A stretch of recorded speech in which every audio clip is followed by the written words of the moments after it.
যারা আছি তারা আমরা তো দেখেছি যে এই বন্যার কারণে ডুবে গেছে সবকিছু,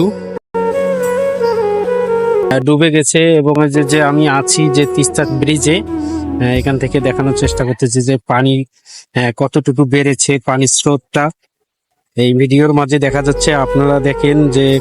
এবং তারা অনেক কষ্ট করতেছে চরাঞ্চলের মানুষ, এবং যে ধান কাটতেছে তারা পানিতে ভাসমান অবস্থায়, যে পানির পরিমাণ বেড়ে গেছে।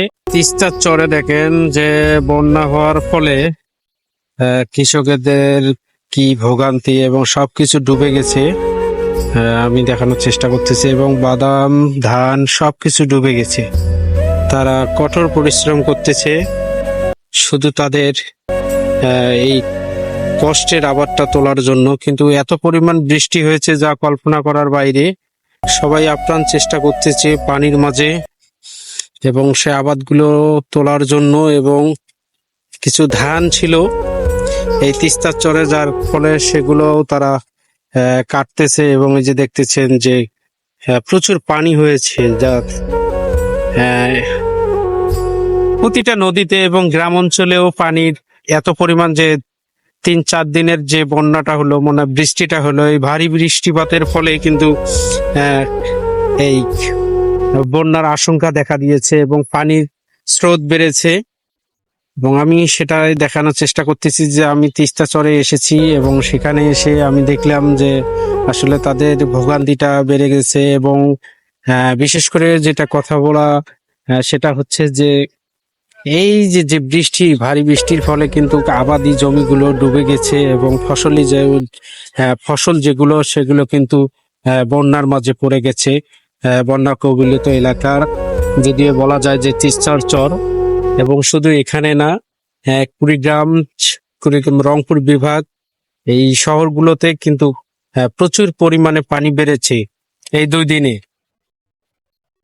এবং যে আবাদগুলো আছে সে আবাদগুলো কিন্তু অলরেডি ডুবে গেছে। এবং এই যে যে আমি আছি যে তিস্তা ব্রিজে, এখান থেকে দেখানোর চেষ্টা করতেছি যে পানি কতটুকু বেড়েছে, পানির স্রোতটা এই ভিডিওর মাঝে দেখা যাচ্ছে, আপনারা দেখেন যে।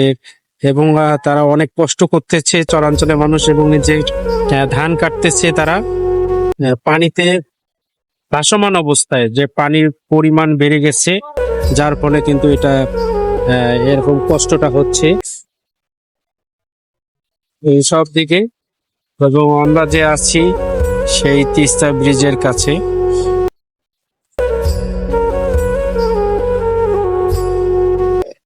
এবং আশা করি যে যারা আছি তারা, আমরা তো দেখেছি যে এই বন্যার কারণে অনেকটা ডুবে গেছে সবকিছু।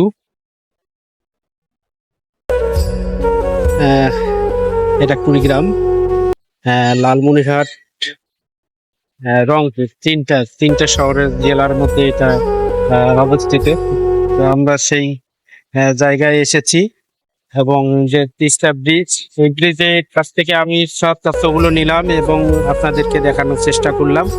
তো সবাই ভালো থাকবেন, সুস্থ থাকবেন। আল্লাহ হাফিজ।